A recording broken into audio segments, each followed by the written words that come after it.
நண்பர்களே, உலகத்தமிழ் உறவுகளே, அனைவருக்கும் வணக்கம். இது மின்னல் கலைக்கூடம் வழங்கும் இலக்கிய ஆளுமைகள் நேரம். இன்றைய இலக்கிய ஆளுமைகள் பகுதிக்காக இங்கே வருகை தந்திருப்பவர் கவிமாமணி திருவை பாபு ஐயா அவர்கள். கவிமாமணி திருவை பாபு ஐயா அவர்கள்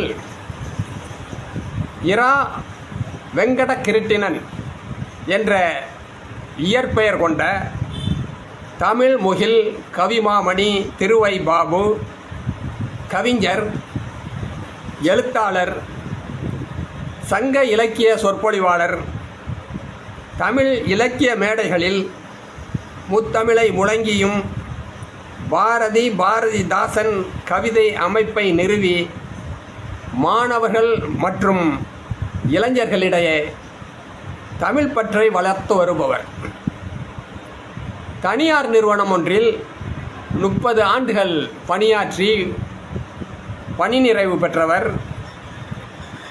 தூத்துக்குடி மாவட்டம் திருவைகுண்டத்தில் பிறந்து அங்கே குமர குருபர சுவாமிகள் கலைக்கல்லூரியில் இளங்கலை வேதியியல் பட்டம் பெற்றார். திருவைகுண்டம் தந்த தோழர் நல்லகண்ணுவின் பேரன்பை பெற்றவர் என்பதோடு திருவைகுண்டம் தந்த புரட்சியாளர் தோழர் நல்லகண்ணு என்ற தோழர் நல்லகண்ணுவின் வாழ்க்கை வரலாற்றை நூலாக எழுதியும் பெரும் புகழ் பெற்றார். மானுடத்தை தேடி கட்டுரை நூல், மேடை முழக்கங்கள் கட்டுரை நூல், கம்பன் கண்ட வள்ளுவம் 6 காண்டங்களும் தனித்தனியாக, அச்சம் தவிர் கவிதை நூல் என 16 சுவையான நூல்களை தமிழ் இலக்கிய உலகுக்கு வழங்கியிருக்கின்றார். பாரதி பணிச்செம்மல், பாவேந்தர் பணிச்செம்மல் என 38க்கும் மேற்பட்ட விருதுகளை அள்ளியிருக்கின்றார். பப்பாசி வழங்கிய அல வள்ளியப்பா விருதினை அன்றைய முதல்வர் மு.க. ஸ்டாலின் ஐயா அவர்கள் கையினால் பெற்றது சிறப்புக்குரியது. சுமார் 30 நூல்களை ஆய்வு செய்து சொற்பொழிவாற்றியிருக்கின்றார். 68க்கும் மேற்பட்ட சங்க இலக்கிய தலைப்புகளில் உரையாற்றி தமிழ் தேன்மலை பொழிந்திருக்கின்றார். 50க்கும் மேற்பட்ட மேடைகளில் இணைப்புரைகள் வழங்கியிருக்கின்றார். அமுத சுரபி உள்பட 6 இதழ்களில் இவரது நேர்காணல்கள் இடம்பெற்றுள்ளன. பாவேந்தர் கவிதைகளால் ஈர்க்கப்பட்டு இலக்கிய உலகிற்குள் நுழைந்த கவிமாமணி திருவை பாபு பாரதிதாசன் கவிதை அமைப்பை நிறுவி 150க்கும் மேற்பட்ட மாணவர்களை மேடையேற்றி பேச்சாளர்களாக்கியிருக்கின்றார். 300க்கும் மேற்பட்ட தமிழறிஞர்களை சிறப்பித்து விருதுகள் வழங்கியிருக்கின்றார். தனது அமைப்பின் மூலம் பள்ளி குழந்தைகளுக்கும் உதவிகள் வழங்கி வழிகாட்டிகளாகவும் இருக்கின்றார்.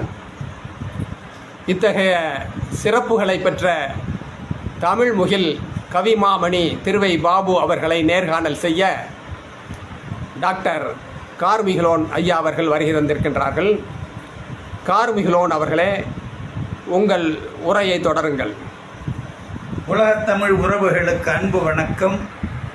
இந்த நல்ல வாய்ப்பினை நல்கிய அன்புலக சக்கரவர்த்திக்கு நெஞ்சார்ந்த நன்றி. அன்பு நண்பர்களே, சில நாட்களுக்கு முன்பு நான் ஒரு அருமையான கவிதை புத்தகத்தை வாசித்தேன். அற்புதம்! அந்த புத்தகத்தில் இருந்த அத்தனை கவிதைகளும் தேன் சொட்டும் நடையிலே வீரத்தை, விவேகத்தை, கண்ணியத்தை, எதை எப்படி காட்ட வேண்டுமோ அதை அந்த நடையிலே அற்புதமாக வடித்திருக்கின்றார்கள். அந்த மாபெரும் கவிஞர் யார் என்றால் கவிமாமணி திருவை பாபு அவர்கள். இந்த புத்தகம்தான் அது. நான் படித்து செழித்த புத்தகம். முழுவதும் படித்தேன். ஆனாலும் ஒரு சிலவற்றை மட்டும் இந்நூலின் பெருமை கருதி உங்களிடம் பகிர்கிறேன். யுகக்கவிஞன் பாரதியை பற்றி சொல்லும்போது, எட்டயபுர கவிஞனே, உன்னை ஏடுகளில் அடக்க முடியாது, உன் எழுத்துகள் உலகத்தை உள்ளடக்கியது. எத்தகைய மாபெரும் சிந்தனையாளன் பாரதி! அதனால்தானே அவனை யுகக்கவிஞன் என்கின்றோம். அந்த யுக கவிஞனுக்கு வழங்கப்பட்ட புகழாரம் இந்த வரிகளை விட சிறப்பாக வேற யாராலும் சொல்ல முடியுமா? அருமை. இன்னொன்று பாருங்கள், கதிர்வீச்சு ஆயுதமெல்லாம் உன் கவிதை வீச்சில் அழியும். உன் கவிதைகள் பல்லக்கில் பயணம் செய்பவருக்கல்ல, பாருக்காக உழைக்கும் பாட்டாளிக்கே என்று சொன்ன நெஞ்சுரம் மிக்கவர். பாராட்டுகிறேன். சில கவிதை வரிகள் இன்னொன்றை பாருங்கள். ஆண் பெண் நிகர், ஆணுக்கு பெண் நிகர், சரிசமயம் என்றெல்லாம் முழங்கினான், கும்மியடி என்றெல்லாம் பாடினான் பாரதி. ஆனால் நம்முடைய கவிஞர் ஒரு படி மேலே சென்று உள்ளபடி இருக்கின்ற உண்மையினை உடைத்து சொல்கின்றார். பாருங்கள், பெண்ணுக்கு பெண்ணே இங்கே தடையாயிருப்பது உண்மை. அப்படி சொல்வதற்கும் ஒரு நெஞ்சுரம் வேண்டும். பெண்கள் உணர்ந்தும் இதை நீக்காவிட்டால் ஆண்கள் பார்வையில் விளையாடும் பொம்மை. நிதர்சன உண்மையினை, நிஜத்தை சொல்பவன்தான் கவிஞன். அதிலே எல்முனை அளவு கூட சமரசம் செய்து கொள்ளக்கூடாது. அப்படி செய்தால் அவன் படைப்புகள் எல்லாம் வெற்று காகித குவியல்கள் தான். இன்னொன்றை பாருங்கள், தமிழர் மீட்சிக்கு உதவட்டும் மேடை. இந்த வீர முழக்கத்தை பாருங்கள். சாதிப்படி சமயப்படி எல்லாம் தள்ளுபடியாக வேண்டும். குணப்படி நீதிப்படி வாழ்ந்திட வேண்டும். உலக பொதுமறை திருக்குறள் சொல்லும் கருத்தை போல் 2 வரிகளில் அற்புதமாக சொல்லியுள்ளார் கவிஞர். இன்னொரு பாரதி, தாரா பாரதி. நான் நெடுநாட்களாக தாரா பாரதியை பற்றி அறியவே இல்லை. எனக்கு நம்முடைய கவிஞர் ஐயா அவர்கள் தாரா பாரதி விருது வழங்கினார்கள். அப்போது தாரா பாரதியின் படைப்புகள் என்று ஒரு புத்தகம் கொடுத்தார்கள். அது புத்தகம் என்று சொல்லக்கூடாது, பொக்கிஷம் என்று தான் சொல்ல வேண்டும். என்னுடைய பீரோவிலே பத்திரமாக இருக்கின்ற பொக்கிஷம். அந்த தாரா பாரதியை பற்றி சொல்கின்றார் பாருங்கள். முண்டாசு கவி வீர முழக்கம் முடியவில்லை இன்றும், மூச்சுக்கு மூச்சு பாரதி என்றான் இன்னொரு பாரதி. அக்கினி குஞ்சின் அடுத்த வாரிசாய் கண்டார் தாரா பாரதியை, இன்னொரு பாரதியாம் எங்கள் தாரா பாரதி. சத்திய வாக்கு. விரல்கள் 10 மூலதனம் என்றெல்லாம் நீங்கள் கேள்விப்பட்டிருப்பீர்கள். நம்முடைய தேசத்தை பற்றி சொல்லும்போது, புதுமைகள் செய்த தேசம் இது, பூமியின் கிழக்கு வாசல் இது என்று சொன்னான். எத்தகைய மாபெரும் சிந்தனை! இந்த உலகத்திற்கே பூமிக்கே இந்தியாதான் எங்கள் தேசம்தான் உதிக்கும் தேசம், கதிர் உதிக்கும் தேசம், கிழக்கு தேசம் என்று சொன்ன மாபெரும் கவிஞன் தாரா பாரதி. இப்படி அருமையான ஒரு கவிதை புத்தகம். இந்த புத்தகத்தின் சிறப்பை பற்றி சொல்லிக்கொண்டே போகலாம், அது இருக்கட்டும்.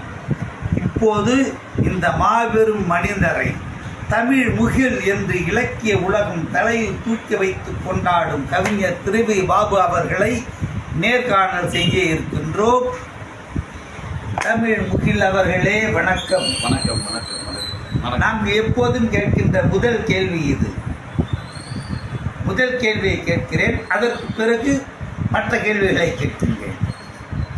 எழுத்தின் மீது தங்கள் எப்படி, இந்த பேச்சு எழுத்து அனைத்திலுமே வல்லவராக இருக்கின்றீர்கள் நீங்கள், அவையெல்லாம் இருக்கட்டும், எழுத்தின் மீது தங்களுக்கு எப்படி ஒரு ஈர்ப்பு ஆர்வம் வந்தது? அது எந்த வயதில் வந்தது? முதலில் என்னுடைய பணிவான வணக்கத்தை மின்னல் கலைக்கூடத்திற்கு நான் அதை தெரிவித்துக் கொள்கிறேன். ஏனென்றால் எங்களை போன்ற ஒரு சாதாரண கவிஞரை மேடையில் ஏற்றி அறிமுகம் செய்வது என்பது அதுக்கு ஒரு பெரிய மனது வேணும்.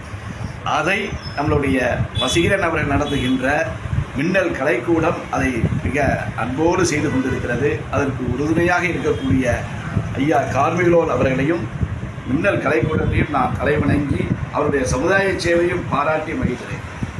உங்களுடைய கேள்வி எழுத்தின் மீது எப்படி பற்று வந்தது என்று பொதுவாக தமிழ் சமூகத்தில் எல்லாருக்குமே எழுத்து மேல் ஒரு பற்று இருக்கும். உண்மை. ஆனால் எழுத்தாளராக எப்படி வருவது என்பதுதான் உங்களுடைய மைய கேள்வி. கரெக்ட். அதற்கு நான் பொது வாழ்க்கையிலே நான் ஒரு 45 ஆண்டுகள் இருந்தாலும் 8வது வகுப்பிலிருந்து என்னுடைய பொது வாழ்க்கையானது தொடங்கிவிட்டது. ஓ. 10வது படிக்கின்ற பொழுது பல திரைப்படங்கள் நான் பார்த்து கொண்டிருந்தாலும் பாவேந்தர் பாரதிதாசனுடைய ஒரு பாடல், எம்ஜிஆர் நடித்த கலங்கரை விளக்கம் என்ற ஒரு படம். உண்மை. அதிலே பாவேந்தருடைய பாடல் சங்கே முழங்கு என்று வரும். அப்பொழுது பாரதிதாசனை பற்றி எனக்கு சரியாக தெரியாது. எப்படி திரையுலகத்திலே மிகப்பெரிய ஜாம்பவான்கள் எல்லாம் பாட்டு எழுதினாலும் அவங்க கண்ணதாசனை சொல்வது போல பாரதி தவிர நமக்கு வேற யாரையும் நாங்கள் அறியவில்லை. ஏனென்றால் எல்லோரும் பாரதி பாரதி என்று சொல்வதால் நாங்கள் பாரதிதாசன் யார் என்பது எனக்கு தெரியவில்லை. அந்த சங்கே முழங்கு பாடல் எனக்கு முதலிலே புரியவில்லை. காரணம், அந்த வயது எனக்கு இல்லை. ஆனால் அதனுடைய காட்சி அமைப்பு இருக்கிறது அல்லவா, அந்த பாடலுக்கு தகுந்த காட்சி அமைப்பு, பின்னாடி இருக்கக்கூடிய பேக்ட்ராப்னு சொல்லக்கூடிய அந்த பேக்ரவுண்டு, அந்த நடிகர்களுடைய அந்த உணர்ச்சி மிக்க நடிகர்கள், இது எனக்குள்ளே ஒரு மிக பெரும் ஒரு அசை போட்டுக்கொண்டே இருந்தது. தூங்கும்போதும் சரி, இல்லை ஏதாவது ஒரு தமிழ் புத்தகத்தை படிக்க இருந்தாலும் சரி, அந்த காட்சிகள் எனக்கு நினைவு வந்து கொண்டே இருக்கிறது. சரி, அப்படி என்னதான் இருக்கிறது என்பதை போய் ஒரு பாரதியுடைய புத்தகத்தை பார்க்கின்ற பொழுது, அப்பொழுது கூட எனக்கு பாரதிதாசனே இன்று வரவில்லை. எனக்கு தெரிந்த சில தமிழ் பற்றாளர்களை கேட்கின்ற பொழுது பாரதிதாசன் ஒருவர் இருக்கிறார், பாரதி அடியொற்றியவர் இருக்கிறார் என்று சொன்னார்கள். பிறகு கல்லூரி காலத்திலே நான் நிறைய எனக்கு சிறு வயதிலிருந்து இதை படிக்கிற பழக்கம் என்பது, பாட புத்தகத்தை படிக்கிறேனோ இல்லையோ, ஆனால் மற்ற இந்த நூலகத்துக்கு சென்று அனைத்து புத்தகங்களையும் படிப்பது என்பது எனக்கு ஒரு சிறு வயதிலேயே எனக்கு ஒரு மிகப்பெரிய தாக்கம் உண்டு. சரி, அப்படி இருக்கின்ற பொழுது நாம் பாரதிதாசனை பற்றி படிக்க வேண்டும். கல்லூரியிலே, அதாவது +2ல் அந்த பாடம் இருந்தால் கூட சைடில் சில இலக்கியங்கள், மற்ற ஒரு கவிதை கட்டுரைகள்லாம் அப்படியே படிச்சுக்கிட்டே வருவேன்.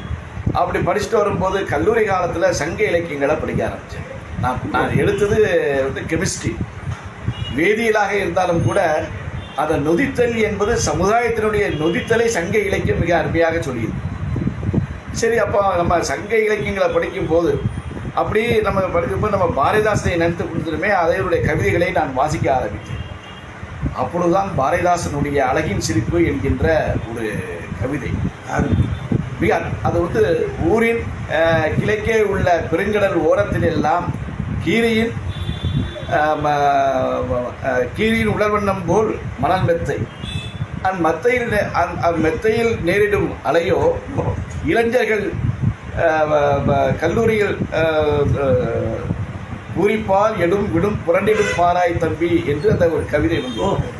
அப்பொழுதுதான் நினைத்தேன், அழகின் சிரிப்பிலே பல்வேறு இயற்கையை பற்றி வர்ணிக்கிறார். ஆனால் அந்த இயற்கையை எப்படி கல்வி சாலையோடு அவர் ஒப்பிட்டு சொல்லக்கூடிய ஒரு அந்த உவமை என்னை இருக்கும் ஈர்த்தது.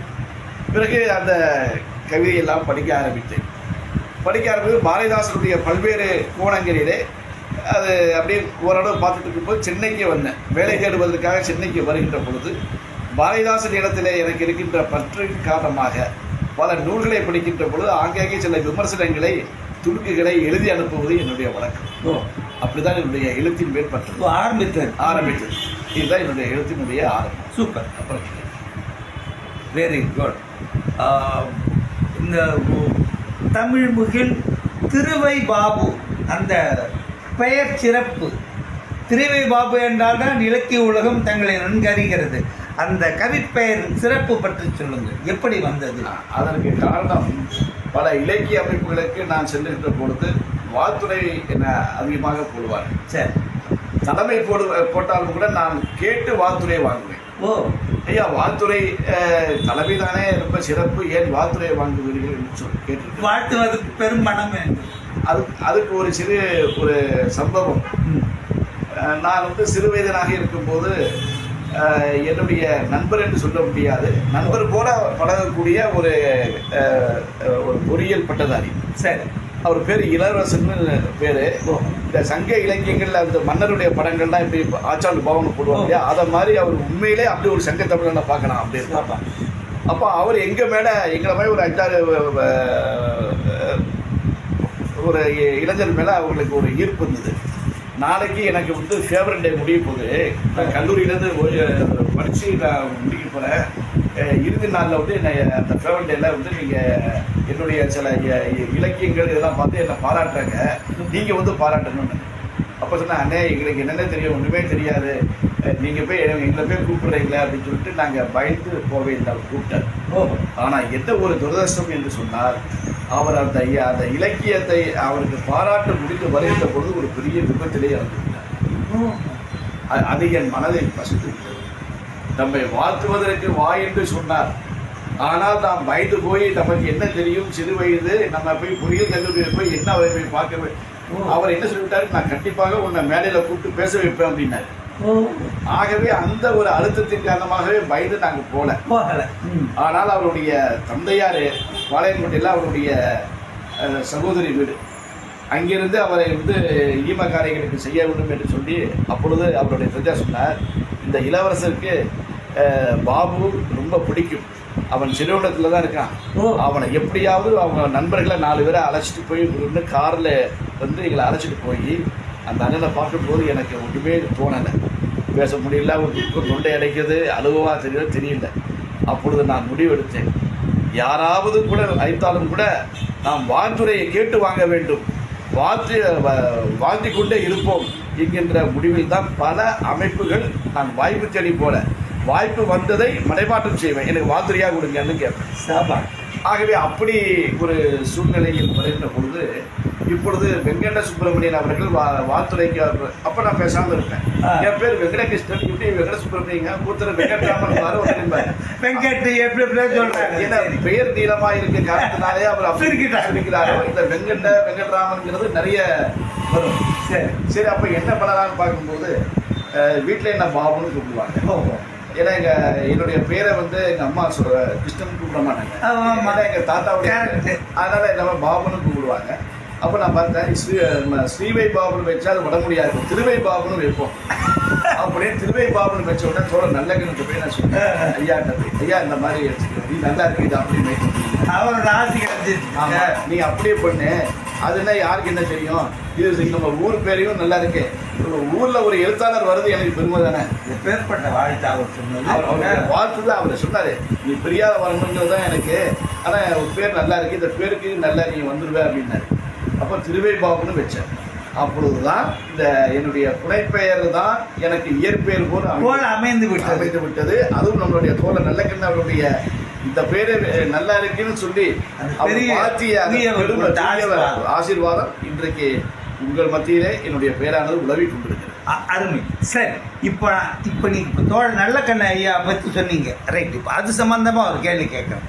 ஐயா அவர்களோடு தாங்கள் மிகவும் நெருக்கமாக பழகி உள்ளீர்கள், நான் நன்கறிவேன், பல விழாக்களிலே நானும் கலந்து கொண்டுள்ளேன். ஐயா அவர்களை பற்றி தாங்கள் ஒரு நூலும் படைத்துள்ளீர்கள், அந்த விழாவிற்கும் நான் வந்தேன். நல்லக்கண்ண ஐயாவோட தூயவரோட தங்களுக்கு பழக்கம் ஏற்பட்டது எப்படி, நெருக்கம் ஏற்பட்டது எப்படி? அதாவது தோழர் நல்லக்கண்ண ஐயா என்பது எங்கள் ஊரில் அவர் சொந்த ஊர் சிறுவேந்தம். அவரை எனக்கு தெரியும், அவருக்கு என்ன தெரியாது. ஆனால் அவருடைய தம்பி சகோதரி எல்லாருக்கும் என்னை நன்றாக தெரியும், அவர்களுக்கு நன்றாக தெரியும். இன்னொன்று, அவரை பற்றி முதலிலே எனக்கு ஒரு அச்சம் உண்டு, பயம் உண்டு. ஏனென்றால் அவரை கம்யூனிஸ்ட் கட்சியினுடைய தலைவர், அவர்களை வந்து போலீஸை பிடிச்சிருவாங்க, அப்படி அவரோட அந்த வரலாறு தெரியாத சொல்லுவாங்க, இப்போ பொதுவான அபிப்பிராயம் சொல்லுவாங்க. அப்போ அந்த ஒரு இதுதானே தவிர, ஆனால் எங்கள் குடும்பத்துக்கு ரொம்ப வேண்டியவங்க, எங்கள் அப்பாவுக்கு ரொம்ப வேண்டியவங்க. அவங்க அப்பா எங்கள் தாத்தாக்கெல்லாம் நல்ல பழக்கம். அப்போ ஒரு முறை அவரும் அவருடைய அண்ணன் தோழர் நல்லக்கண்ண ஐயாவும் தோழர் நல்லக்கண்ணனுடைய அண்ணன் அவர்களும் சாலையில் நடந்து வந்துட்டு இருந்தாங்க. வந்துட்டு இருக்கும்போது அவருடைய தோழர் நல்லக்கண்ணனுடைய சகோதரி பையன் கோவிந்தன். சரி, நாங்கள் ஒரு 5-6 பேராக எப்பொழுதுமே தெருவில் ஒரு 4 மணி நேரம் 5 மணி நேரம் நின்றுக்கிட்டே பேசிட்டு இருக்கோம். அப்போ அவர் வந்தோடனே, என்ன ரோட்டில் எப்போ பார்த்தாலும் நின்று பேசிட்டே இருக்கீங்களா, வீடு வாசலில் கிடையாதா, எப்பவும் இப்படி தான் பேசிட்டு இருப்பீங்களோ அப்படின்னாரு. உடனே மாமா எப்போ வந்தீங்க அப்படின்னு கோவிந்தன் சொன்னார். நான் பக்கத்தில் தவிர நானும் மாமா வாங்கன்னு சொல்லி கை கொடுத்தேன். அப்போ கேட்குது, யார் இவா அப்படின்னாரு. இவர் இருக்கார்ல ஆத்தூர் பாட்டி, ஆமாம் அது அவர் பேர் என்னங்க, அப்போ ராமூர்த்தி பையனா அப்படின்னாரு. அப்பா ஆமாம்மா, என்ன நீங்கள் வீட்டுக்கே போக மாட்டீங்களா, இப்படியே தான் நிற்பீங்களா அப்படின்னாரு. அப்புறம் இவருக்கு இதே பேச்சு அப்படின்னா அவர் அண்ணன்னு சத்தம் போட்டு போனாருங்களா. அப்போ கை கொடுத்த நல்ல கண்ணையாவோட கை கொடுத்த கையானது அவருடைய இறுதி யாத்திரை வரைக்கும் எனக்கு தொடர்பை ஏற்படுத்தி. சரி, அவரை பற்றி எப்படியாவது நூல் எழுத வேண்டும் என்பது சிறுவைகுண்டத்தில் இருக்கக்கூடிய அந்த தாமிரபரணி ஆற்றினுடைய மணலை அரசியல் சார்ந்தவர்கள் எல்லாம் கொள்ளையடித்துக் கொண்டிருந்த பொழுது இந்த ஊரை காப்பாற்ற வேண்டும் என்று தாமிரபரணியை காப்பாற்றிய ஒரு திருமகன், தாமிரபரணி பெற்ற மகன் என்றே சொல்லலாம் அவரை. ஆகவே அப்படிப்பட்ட ஒரு களத்திலே இறங்கி போராடி வெற்றி பெற்றார். நான் எழுத்தாளராக வந்த பிறகு நம் ஊரின் இந்த சமுதாய சேவை செய்த அவருக்கு நாம் ஏன் எழுதக்கூடாது என்று அந்த அவரை பற்றியான குறிப்புகளை எடுத்து அவரிடத்திலே அனுமதி பெற்று அவருடைய தயவு இல்லாமல் பல கம்யூனிஸ்ட் இயக்க தலைவர்களை நானாகவே சந்தித்து அவருக்கு எந்தவித இடையூறு இல்லாமல் நீங்கள் இதற்கு உதவ வேண்டும் கூட என்று நான் சொல்லவில்லை. ஏனென்றால் யாரிடமாவது போக வேண்டும் என்றால் நீங்கள் கொஞ்சம் ஃபோன் போட்டு செய்யுங்க சொல்ல, அது கூட நாங்கள் செய்யவில்லை. என்னுடைய எழுத்தை பார்த்தார், புத்தகத்தை பார்த்தார், சரி நீங்கள் எழுதுங்கள் என்று அனுமதி கொடுத்த பிறகு மேற்பட்ட பாக்கி நானாக அதை ஒவ்வொரு கம்யூனிஸ்ட் இயக்க தோழர்களையும் பார்த்து பாண்டிச்சேரி, மதுரை போன்ற கிட்டத்தட்ட இதுக்காக என்னுடைய செலவே கிட்டத்தட்ட ஒரு 20,000 ரூபாய்க்கு மேலே ஆச்சு. அது ஒன்றும் எனக்கு புதிதாக தெரியவில்லை. ஆனால் இது என்ன என்று சொன்னால் அவரை பற்றி சொல்ல வேண்டும் என்றிருந்தால் கம்பராமாயண மாதிரி 10,000 வரிகளை சொல்லலாம். ஆனால் கம்யூனிஸ்ட் இயக்க தோழர்களுக்கு அவரை பற்றி முழுமையான விவரம் தெரியவில்லை. ஏனென்றால் அவருடைய பயணம் வந்து பல்வேறு நிலைகளிலே நடந்திருக்கிறது. ஒருவரை பற்றி கேட்டால் அவருக்கு தெரிந்த சொல்கிறார்கள், இன்னொருத்தர் சொல்கிறார். அப்போ மொத்தமாக நம்ம செய்ய முடியுமான்னு கேட்டால் முடியல. ஆக எனக்கு தெரிந்த செய்திகளை திரட்டி போட்டிருக்கீங்க ஓரளவு அத்தனை அந்த தகவலை திரட்டி அப்புறம் நான் யோசித்தேன், இதை கம்யூனிசம் சார்ந்து இருக்கக்கூடிய போராட்டங்களை எழுதலாமா இல்லை இதை எப்படி எழுதலாமா சிந்திக்கின்ற பொழுது ஒரு சாதாரண குடும்ப தலைவியும் ஒரு குடும்ப பெண்மணியும் கூட இதை படித்து அவரை புரிய வேண்டும் என்பதற்காக அந்த நடையை மாற்றி முக்கியமான செய்திகளோடு நான் அந்த புத்தகத்தை அந்த புத்தகமும் என்னிடம் பொக்கிஷமாக இருக்கிறது. இதுதான் வந்து அவரை பற்றிய எனக்கு தொடர்பும் அவர் பிறகு பல நேரங்களில் சொல்லப்போனால் மாதம் ஒரு 4-5 முறை அவருக்கு போவேன். இல்லைன்னா அவரே தொலைபேசியில் கேட்பார், என்ன இங்கே இருக்கிறாங்க, என்ன பண்ணுறீங்கன்னு கேட்பார். அவரை பொறுத்த மட்டில் சிறு குழந்தைகளிடமும் பேசுவார், மிகப்பெரிய ஜனாதிபதி அவர்கிட்ட பேசுவார். அவருடைய உள்ளம் என்பது குழந்தை மாதிரி. போராட்ட குழந்தை வந்தால் பகத்சிங்கை காட்டிலும் ஒரு உறுதித்தன்மை. சொல்லப்போனால் காரல் மார்க்ஸையும் லெனினையும் கலந்த ஒரு கலவையாக நான் இருப்பேன். ஓ, அருமை அருமை அருமை சபா.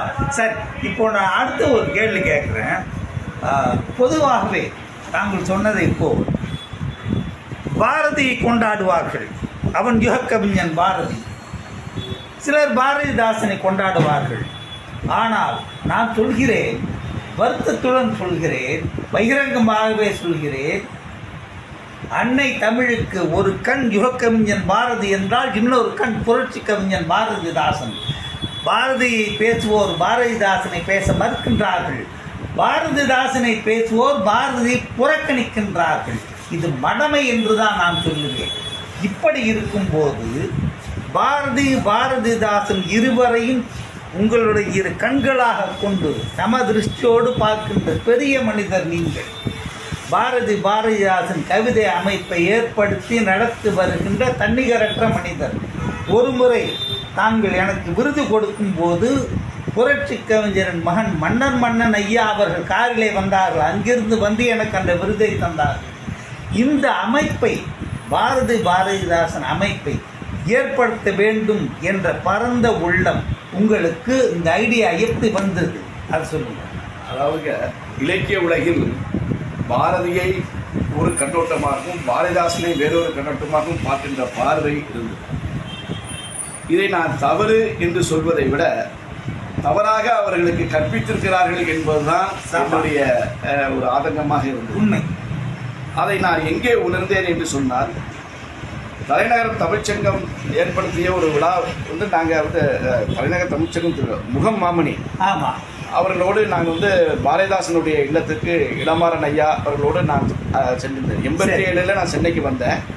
87லேருந்தே நான் வந்து பாரதிதாசன் இல்லத்துக்கு தனியாகவே போக ஆரம்பித்தேன்.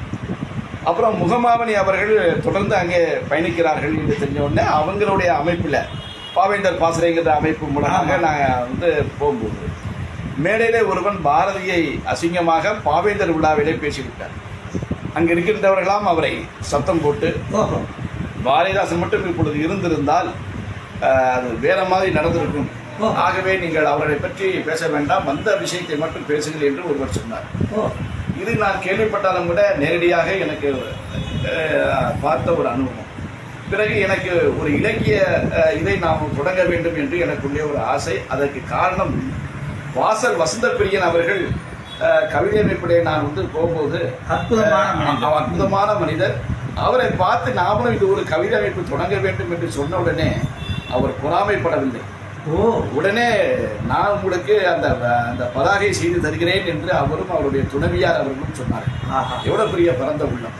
ஆகவே அந்த 2 கவிஞர்களையும் சேர்த்து நாம் பேர் வைத்து விட்டால் பாரதியை சொல்லாதவர்கள் பாரதியை சொல்லித்தான் ஆக வேண்டும், பாரதிதாசனை சொல்லாதவர்கள் பாரதிதாசனை சொல்லித்தான் ஆக வேண்டும். ஆக என்னை கூப்பிடும்போது பாரதிதாசன் என்ற வார்த்தையை அவர்கள் சொல்லித்தான் என்னை அழைக்க முடியும். ஆகவே தான் இந்த இருவரும் ஒருவர் என்பதை அவர்கள் வாயாலேயே அதை சொல்ல வைக்க வேண்டும் என்பதற்காகவே இந்த அமைப்பை நான் தொடங்கி ஒரு விழிப்புணர்வாகத்தான் இதை தொடங்கினேன். இது தொடங்கும் போது கூட போல நல்ல கண்ணாயிரத்தை கேட்கின்ற பொழுது யாரும் செய்யாத ஒன்றை நீங்கள் செய்கின்றீர்கள். அதற்கு முன்பாக ஒரு தையல் கடையில் நம்மளுடைய முகிலை ராஜபாண்டியன் அவர்கள்ட்ட சொன்னேன், நான் ஒரு அமைப்பை தொடங்க போறேன்னு. அப்போ நீங்கள் பாரதி கவிதா மண்டலம் மாதிரி ஏதாவது நீங்கள் பேர் வைக்கலாம்னு. இல்லையா, நான் வேற ஒரு பேர் பாரதிதாசனுங்கிற பேரை வைக்க போறேன்னு அவர் சொன்னேன்.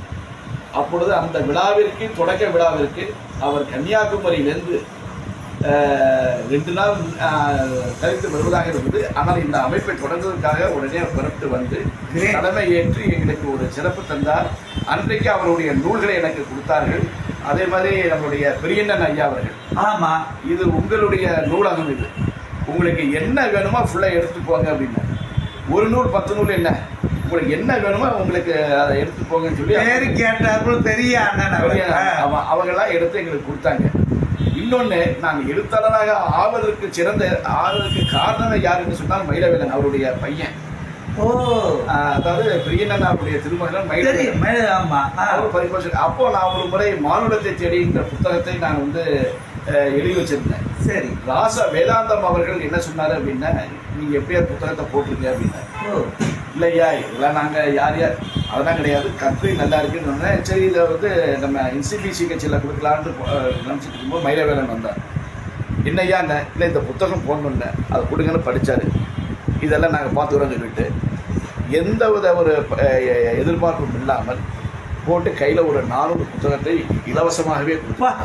இதை நீங்கள் எங்கெல்லாம் செல்லுகிறீர்களோ அங்கெல்லாம் கொடுங்கள் என்று அந்த பெரிய மனது, அதுதான் என்னை எழுத்தாளனாக ஆக்குனதுக்கான ஆரம்பமாக இருக்கும். ராஜா வேதாந்தம் அவர்களுடைய அழுத்தம். அப்புறம் இது எங்கள் அமைப்பு உலக அளவுக்கு பெரிய அளவுக்கு போனதுக்கு காரணம் ராஜா வேதாந்தம் என்ற பெரிய மனிதர். அவரை போன்று பல்வேறு அறிஞர்கள், ஏன் நீங்களே உதவி செஞ்சீங்க. பொதிகை நம்மளோட மின்னல் கலைக்கூடம் அவர்கள் கூட பல பத்திரிகைகளை கொண்டு வந்து நீங்க கொடுங்கன்னு சொல்லி எல்லாமே கொடுத்துருக்காங்க. அதிக மாதிரி சேவை செய்தவர்கள் இருக்கிறார்கள். மிகப்பெரிய அளவில் எல்லாமே உதவி என்பது எல்லாமே உண்மை. ஆகவே நான் என்பது தனிப்பட்ட மனிதன் எல்லாமே அந்த அமைப்பின் சத்தியமான நோக்கத்தை கொண்டு என்னுடைய வளர்ச்சி என்பது எந்த திறமையும் கிடையாது. என் திறமை இருப்பதாக சொல்லி மற்ற கவிஞர்கள் எல்லாமே என்னை வளர்த்து விட்டார்கள். உங்களை போன்றவர்கள் எல்லாம் மற்றவர்கள் எல்லாம் வளர்த்து விட்டார்கள். உங்களுடைய அந்த அரவணைப்பில் தான் என்னுடைய இயக்கமும் 23 ஆண்டுகளாக சரியாக செய்து கொண்டிருக்கிறேன். இதுதான் இந்த பாரதிதாசன் கவிதை அமைப்பு. இங்கே நான் ஒன்றை பெருமையாக சொல்லிக் கொள்கிறேன். பாரதிதாசன் அமைப்பு எனக்கு தாரா பாரதி விருது கொடுத்து கௌரவித்தது, அதை என்னால் மறக்கவே முடியாது. அதன் பிறகு நான் ஏழ்சை மன்னர் பாகவதர் புத்தகம் எழுதி அது பிரபலமடைந்து வரும்போது தாங்கள் எனக்கு பட்டம் கொடுத்தீர்கள். என்ன பட்டம் என்று நினைவு இருக்கிறதா? பாகவதர் தாசன் பாகவதர் தாசன் அந்த பட்டம் கொடுத்து சிறப்பித்தீர்கள். சிறப்பித்தார். பாகவதர் பேரனுக்கு கொண்டு போய் அதை காமிச்சேன். அவர் அற்புதமா மகிழ்ந்து என்னை வாழ்த்தினார். சுசிலா அம்மாவோட பையன். இது என்ன ஒரு பெரிய விஷயம், தாராபாரதி நீங்க குறிப்பிட்ட காரணத்தினால் சொல்கிறேன். தாராபாரதி வந்து கவிஞர் தாராபாரதி விழா கொண்டாட வேண்டும் என்று நான் கொண்டாடினேன். அப்பொழுது மலர்மகன் ஐயாவில் எனக்கு பழக்கம் கிடையாது. அவர் தான் தாராபாரதி என்று நான் நினைக்கிறேன். என்னுடைய அந்த விழாவினுடைய இதை பேப்பரில் பார்த்துட்டு அந்த நிகழ்ச்சி வந்தார். கிட்டத்தட்ட ஒரு 12 ஆண்டுகளாக தொடர்ந்து தாராபாரதி விழாவை செய்தேன். அந்த தாராபாரதி விழாவை செய்கின்ற பொழுது தோழர் நல்லக்கண்ணன் அவர்கள், இவருக்கு நீங்கள் விழா செய்வது என்பது நீங்கள் பாரதிக்கும் பாரதிதாசனுக்கும் செய்வது போன்று இந்த கவிஞர் தாராபாரதியை வெளிச்சத்துக்கு கொண்டு வந்ததே இந்த பொதுவுடைமை சிந்தனை தான். ஆனால் அவரை கொண்டு வந்தவர் அது வந்து நம்முடைய இலக்கிய விதி இனிவன் அவர்கள். அவரை அந்த அமைப்பு ரீதியாக வந்தால் திருவள்ளுவர் இலக்கிய அமைப்பு வந்து நம்மளுடைய பாகிஸ்தானி அவர்கள். சரி, அவர்கள் அவர்கள் வந்து தாராபாரதியை பாராட்டி கவிஞாயிறு விருதை கொடுத்தார். அவர் அவரோடு பயணித்தவர்கள் ராமகுருநாதன் போன்றவர்கள் மிகப்பெரிய மனிதர்களாக இருந்தார்கள். ஆனால் அது அரசியல் தாண்டி வெளியிலே போவதற்கு காரணம் பொதுவுடைமை சிந்தனைக்காரர்கள் அதை கையில் எடுத்துக் கொண்டார்கள். ஏனென்றால் அவர்கள் இயக்கம் வளர்வதற்கு தாராபாரதியினுடைய கவிதை வரிகளும் பயன்பட்டது. இதை வந்து தோழர் ஐயா நல்லக்கண்ணன் அவர்கள் பெருமையாக சொல்லுவார். இதுதான் எங்கள் அமைப்பினுடைய முக்கியமான சாதனம். ரெண்டு பேருமே தாராபாரதி ஐயா வந்து அப்படியே கொட்டுகின்ற பேரதேவின்னா மலர்மகன் ஐயா தெளிந்த நீரோட அவருக்குன்னு ஒரு செயல் அப்படியே போகும். மலர்மகன் சிறந்த கவிஞர், பெரும் புலவர், மிகவும் எங்களுக்கெல்லாம் கிடைத்த முச்சம் அவர் மலர்மகன் ஐயா. எங்களுக்கெல்லாம் கிடைத்த ஒரு மிகப்பெரிய ஒரு இன்னொரு பாரதின்னு சொல்லலாம். அது மாதிரி அந்த மாதிரி அவரு அது மாதிரி அந்த சபா மாபெரும் இலக்கிய ஆளுமை. சொல்ல போனா மலர்மகன் ஐயாவை அவரை வந்து இப்போ ஒரு நடமாடும் பகத்சிங்னு சொல்லலாம். அந்த அளவுக்கு ஒரு வீரத்தை கைகளை வைத்துக் கொண்டு அந்த பேனா முனையிலே தான் யார் என்பதை ஒரு வீரர் பேனா என்ன எழுத்தும் தெய்வம் எழுதுகோளும் தெய்வம் மாதிரி அப்படி இருக்கிறவங்க. சரி, இந்த பாரதிதாசன் அமைப்பு மூலம் இப்போ நீங்கள் அது என்ன அந்த பணியில் நீங்கள் எப்படி இந்த கவியரங்க நடத்துறது, அது என்ன எப்படி பண்ணுறீங்க? அதாவது எல்லாரும் திருப்பமாக சொன்னாலே போதும். எல்லாரும் போல் நாம் செய்த விட வித்தியாசமாக செய்ய வேண்டும். சரி, அதாவது கவியரங்கம் நடத்துவோம், அது எல்லாமே நடத்துகிறாங்க. கருத்தரங்கம் நடத்துகிறோம், எல்லாமே நடத்துகிறாங்க. அதே மாதிரி குழந்தைகளுக்கு மெயினாக வந்து கொண்டு வரதான் எங்களோட ஒரு 20 வருஷமாக குழந்தைகளை வந்து தயார் பண்ணி அவங்கள பேச்சாளர் ஆக்கி அந்த குழந்தைகள் திருமணமாகி அவங்க குழந்தையோட எங்கள் அமைப்புக்கே அவங்க வந்திருக்கிறாங்க. அப்போ இது எங்களுக்கு எவ்வளோ பெரிய பெருமை உண்டு. ரெண்டாவது, மறைந்த தமிழ் சிற்பிகள்லாம் இருப்பாங்க. அவருடைய படங்கள் கிட்டத்தட்ட ஒரு 60-70 படங்களை அறிமுகப்படுத்தணும். படம் திறந்த அறிமுகம். இது யாரும் செய்யாத ஒன்றை நாங்கள் செய்திருக்கோம். இது செய்திருக்கிறோம். எங்கள் அமைப்பில் பார்த்தோன்னா கிட்டத்தட்ட ஒரு 60-70 பேர் புதிதாக நாங்கள் வந்து அவர்களை இலக்கியத்தில் கொண்டு வந்திருக்கிறோம். பலரை நாங்கள் அறிமுகப்படுத்தி இலக்கிய சிப்புகளை உருவாக்க பலருக்கு நாங்கள் வந்து அறிமுகம் தந்து பேச்சாளராக்கி அவர்களுக்கு வாய்ப்பு தந்து அவர்கள் சென்றவிட இடமெல்லாம் சொல்லி கொண்டிருக்கிறார்கள். எங்களுக்கு முதல்ல இவங்கதான் வாய்ப்பு கொடுத்தாங்க அப்படின்னு. அதை விட இல்லை, நான் அதை விட பெருக்காவில்லை. நான் கொடுக்கவில்லை என்றால் இன்னொருவர் கொடுக்க போற, அவ்வளவுதான். அது வேற விஷயம். அப்போ நீங்க முன்னின்று கொடுத்து தங்களுக்கு பெருமை, அதனால் அவர்களுக்கு பெருமை பரந்த உள்ளத்தை பாராட்டு. ஆகவே இப்படிப்பட்ட சூழ்நிலையில் நாங்கள் இயங்கிக் கொண்டிருக்கிறோம். ஒரு விழிப்புணர்வாக போய் சென்று அடைய வேண்டும் என்பதால் எங்களுடைய தலையாய பணியாக இருக்கிறது. சபா, சரி, தாங்கள் நிறைய புத்தகங்கள் எழுதியுள்ளார். நான் இப்போ படித்தது ஒரு கவிதை புத்தகம் மட்டும்தான்.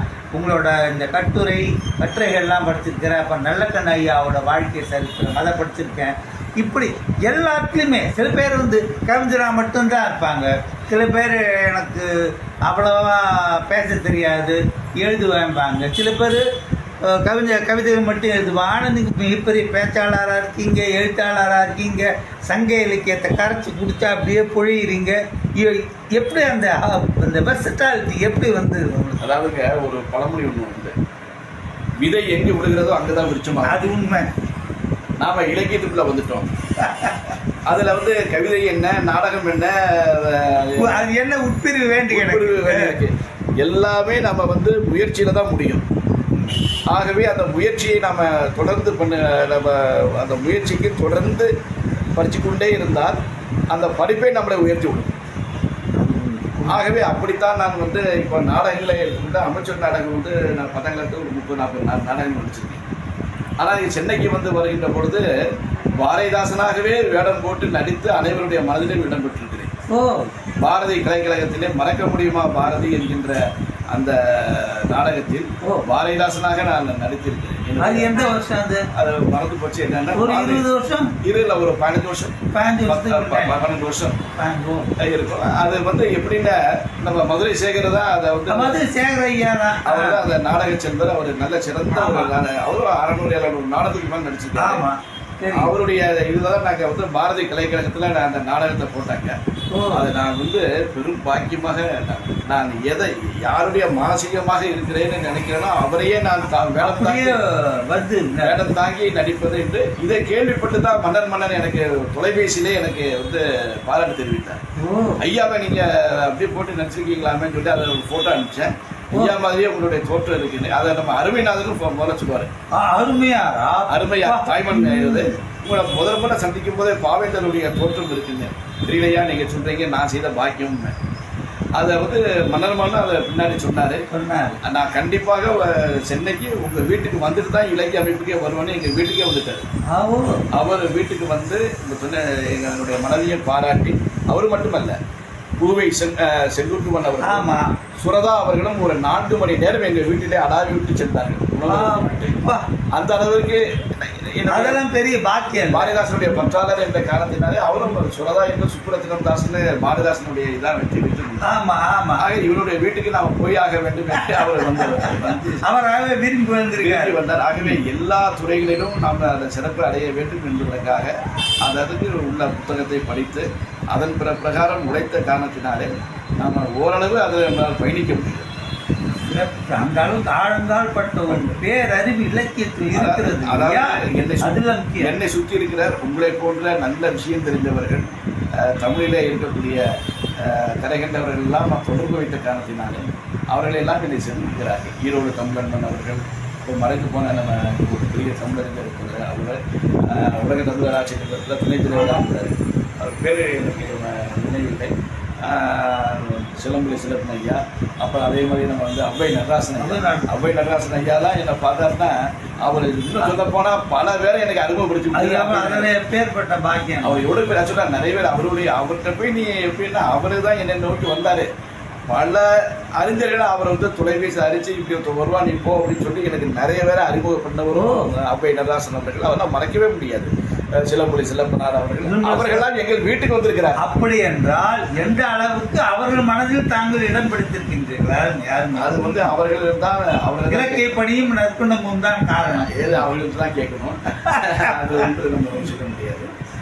சரி, இப்போ நீங்க வந்து ஓகே, நான் இருந்து வரைக்கும் எப்படியும் ஒரு 40-50 இலக்கிய அமைப்புகள் தங்களுக்கு வந்து தாங்களாகவே முன்வந்து விருப்பப்பட்டு விருதெல்லாம் கொடுத்துருக்கு. 40-50 விருது. சரி, இந்த விருதுகள் நீங்க வாங்குறீங்க, நீங்களும் பரந்த உள்ளத்தோடு எல்லாருக்கும் விருது கொடுக்குறீங்க, எனக்கு கொடுத்த மாதிரி எவ்வளோ பேருக்கு கொடுத்துருக்கீங்க. சரி, இப்படி இந்த இலக்கியத்தை கை காசு செலவு செய்து இலக்கியம் வளர்க்க வேண்டும் என்ற அந்த உத்வேகம் அது ஆழ் மனத்தில் இருந்தால் தான் வரும். இவ்வளவு வருஷமாக நீங்கள் அப்படி தான் பண்ணிட்டு இருக்கீங்க, கை காசு செலவு பண்ணிட்டு வரீங்க. சில பேர் உதவி செய்கிறது நீங்கள் ரொம்ப பெருந்தன்மையோட நன்றியோட சொல்கிறீங்க, அதெல்லாம் பாராட்ட வேண்டியது. இந்த ஆர்வமும் வேகமும் இன்னும் இப்படி உள்ளத்தில் கலந்து கொண்டே இருக்கு. இதோட ரகசியம் என்ன, அதை கொஞ்சம் சொல்லுங்க. அதாவது ரகசியம் வேற, தமிழர்கள் வந்து ரொம்ப அறிவாளிங்க. அதே நேரத்தில் ஒன்றா சேருதுங்கிறது ரொம்ப கஷ்டமாக இருக்குது.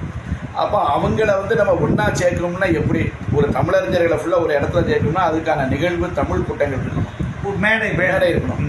அவர்களும் மேடை தோறும் போக வேண்டும் என்று சொன்னால் அவர்களுக்கு ஒரு ஊக்கம் இருக்கும்.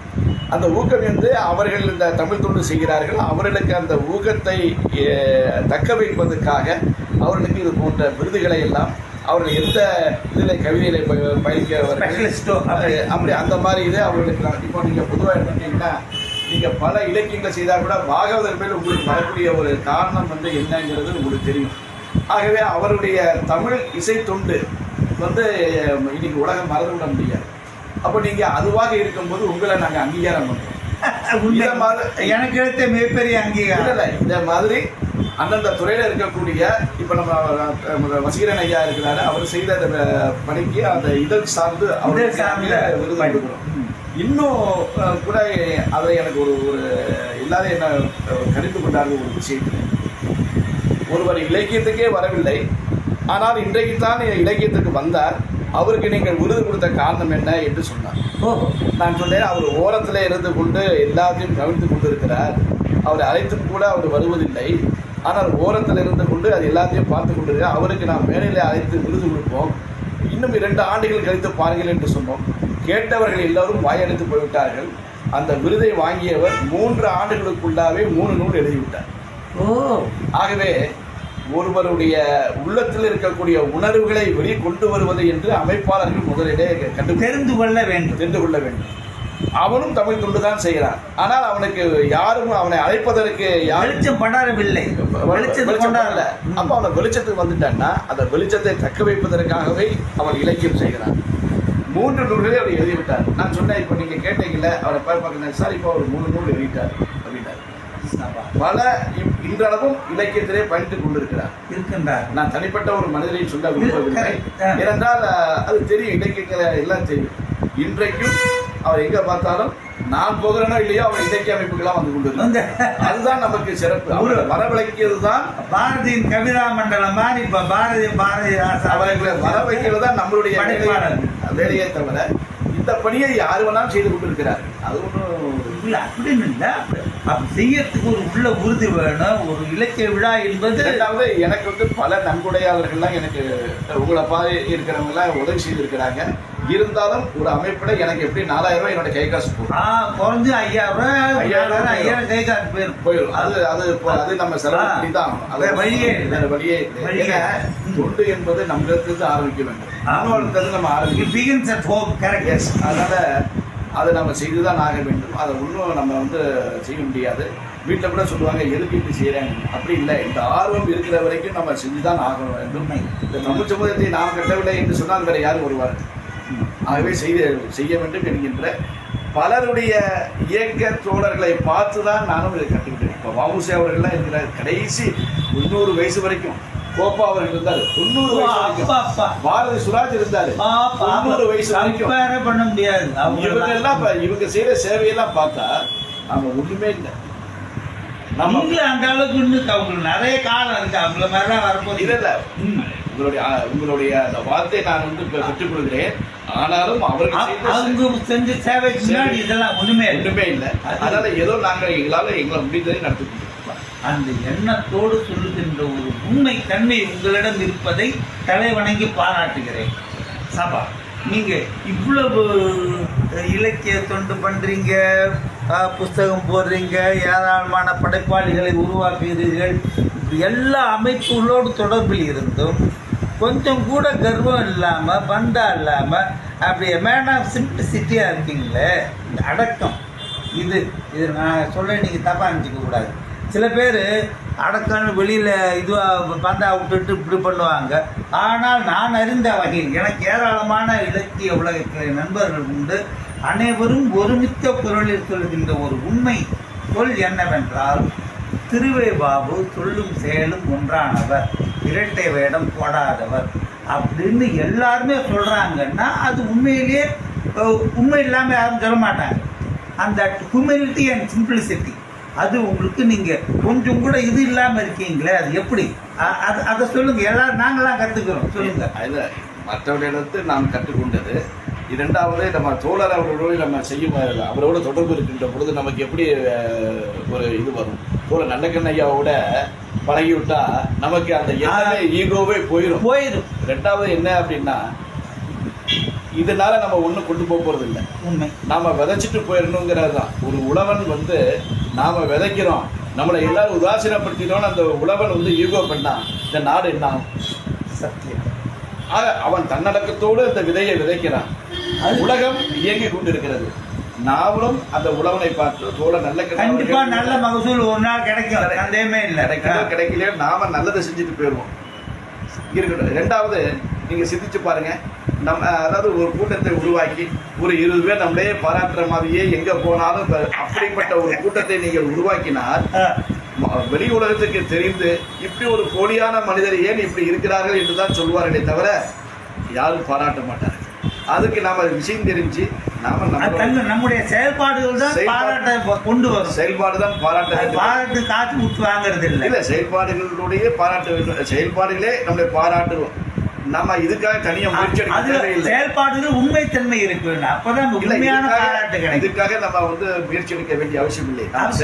செய்தியை கொண்டிருந்தால் போதும். உண்மையா செஞ்சுக்கிட்டே இருந்தா போகும். இல்லைன்னா முகத்துக்கு நேரம் பாராட்டாங்க, பின்னாடி வேற மாதிரி பேசுவாங்க. அதை பற்றி நமக்கு என்ன இருக்கு? எல்லாம் உங்களை பத்தி எல்லாருமே உண்மையா சொல்றாங்கன்னா உங்களோட செயல்பாடு உண்மையான எந்த இடத்துல விமர்சனம் நம்மளை வைக்கிறார்களோ அப்பொழுது நாம் வளர்ந்து கொண்டு அது உண்மை.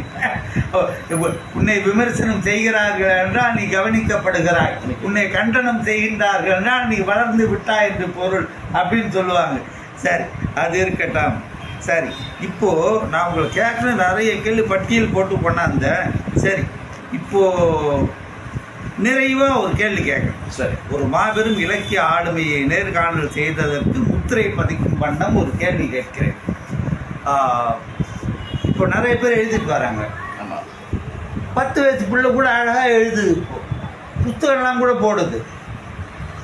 ஒரு மூத்த கவிஞர் என்ற முறையில், எழுத்தாளர் என்ற முறையில், பன்முக திறமையாளர் என்ற வகையில், இலக்கிய அமைப்பினை நடத்தி வெற்றிகரமாக வருகின்றவர் என்ற முறையில் இன்றைய வளரும் கவிஞர்களுக்கு, படைப்பாளர்களுக்கு, எழுத்தாளர்களுக்கு தாங்கள் அறிவுரையாக சொல்ல வருவது என்ன? அதாவது நான் இந்த நேர்காணலுக்கு வருவதற்கு காரணமே உங்களிடமிருந்து ஏதாவது கற்றுக்கொள்ளலாமா என்பதுதான் நேர்காணலுக்கு வருகிறேன்.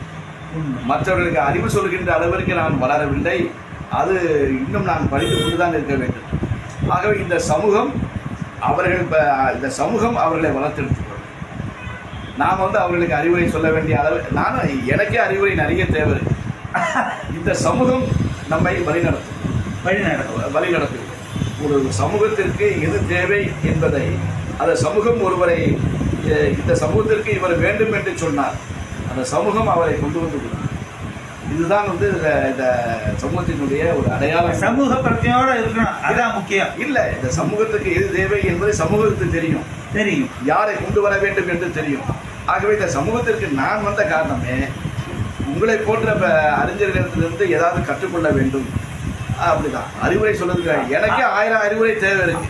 அது தங்களின் அடக்கத்தை காட்டுது. அப்படின்னா ஒரு உண்மையான வளர துடிக்கின்ற எழுத்தாளர்களுக்கு முதலில் தேவை இது பண்ண, அதை பண்ண, இதை கற்றுக்கணும், அதை கற்றுக்கணும், அந்த ஒரு ஆர்வம். இல்லைங்க, எல்லா இந்த சிந்தனை எல்லா படைப்பாளருக்கும் இருக்கு. ஆரம்பத்தில் எல்லாருக்குமே இருக்கக்கூடியதான். அப்படி வரும்போது அந்த சமூகம் அவர்களுக்கு சரியான ஒரு காலம் அவர்களை காலம் கவிஞனை காலம் உருவாக்குது பாருங்க. அது மாதிரிதான் வாழும்பொழுது கவிஞனை காலம் பாராட்டாது, ஆனால் செத்த பிறகு காலத்தை வென்று விடுகிறான். இருக்கும் போது கவிஞன் காலத்திலே தோற்று விடுகிறான், அவன் செத்த பிறகு காலத்தை வென்று விடுகிறான். இதுதான் அது காலம் காட்டும் உண்மை. அருமை. உண்மையிலேயே மின்னல் கலைக்கூடத்தின் மூலம் ஒரு மாபெரும் இலக்கிய ஆளுமையை சந்தித்தோம். உலகம் முழுவதும் உள்ள தமிழ் மக்கள் இதனை பார்த்து பரவசம் அடைவார்கள். இந்த நல்ல வாய்ப்பினை தாங்கள் எங்களுக்கு நல்கி உள்ளீர்கள், அப்படித்தான் நான் சொல்ல வேண்டும். தங்களுக்கு இதயபூர்வமான நன்றி, வணக்கம். நான் மீண்டும் ஒரு முறை சொல்லுகிறேன், மின்னல் கலைக்கூடம் எங்களை போன்ற வெளிச்சத்துக்கே வராதவர்களுடைய ஒரு வெளிச்சத்தை காட்டி அவர்களை இது போன்று இந்த சமூகத்திலே செயல்பட வேண்டும் என்று அவர்கள் மற்றவர்களுக்கு காட்டுகிறார்கள் அல்லவா. இந்த பணி என்பது ஒரு சிறந்த பணி. நல்ல மனிதரை காட்டுவதே ஒரு சமூகத்திற்கு என்று சொல்லுவாங்க. ஆகவே ஒரு நல்ல செயலை யார் செய்தாலும் அவர்களை காட்டுகின்ற அந்த வசீகரன் அவர்கள் உண்மையிலே ஒரு சிறந்த நல்ல மனிதர். அதாவது சாதாரணப்பட்ட ஒரு மனிதனையும் ஒரு கவிஞனாக இருந்தாலும், கவிஞன் சாதாரணமான என்ன மிகப்பெரிய கவித்தன்மை உடையவர்கள் எல்லோருமே ஒன்றுதான் என்பதை பார்க்கக்கூடிய அந்த கோணத்தில் இருக்கக்கூடிய அந்த மின்னல் கலைக்கூடம் நிச்சயமாக வளரும். அது இன்னும் பல காலங்களை பல கவிஞர்களை சந்திக்க இருக்கிறது. பல சமுதாய கடமைகளை ஆற்ற இருக்கின்றது. பல சமுதாய சிற்பிகளை உருவாக்கக்கூடிய பணியிலே அவர் இறங்கியிருக்கிறார். அதை வெற்றி பெற வேண்டும் என்று வாழ்த்தி எனக்கு இப்படிப்பட்ட ஒரு வாய்ப்பை தந்த உங்கள் இருவருக்கும் என்னுடைய சிறந்தாண்டு வணங்கி விடைபெறுகிறேன். நெஞ்சார்ந்த நன்றி. வணக்கம் ஐயா. வணக்கம். கவிமாமணி திருவை பாபு அவர்களே, உங்களுடைய அனுபவங்கள் ஆழமானவை, மின்னல் கலைக்கூடம் நேயர்களுக்கு அவசியமானவை. மிக சுவையாக சொல்லி உள்ளீர்கள். நன்றி. கார்மிலோன் அவர்களே, உரையாடலை மிக அற்புதமாக நடத்தினீர்கள். நன்றி. நேயர்களே, தங்கள் கருத்துக்களை கருத்து பெட்டகத்தில் பதிவிடுங்கள். சப்ஸ்கிரைப் செய்து இணைந்திருங்கள். நன்றி. வணக்கம்.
Subscribe மின்னல் கலைக்கூடம்.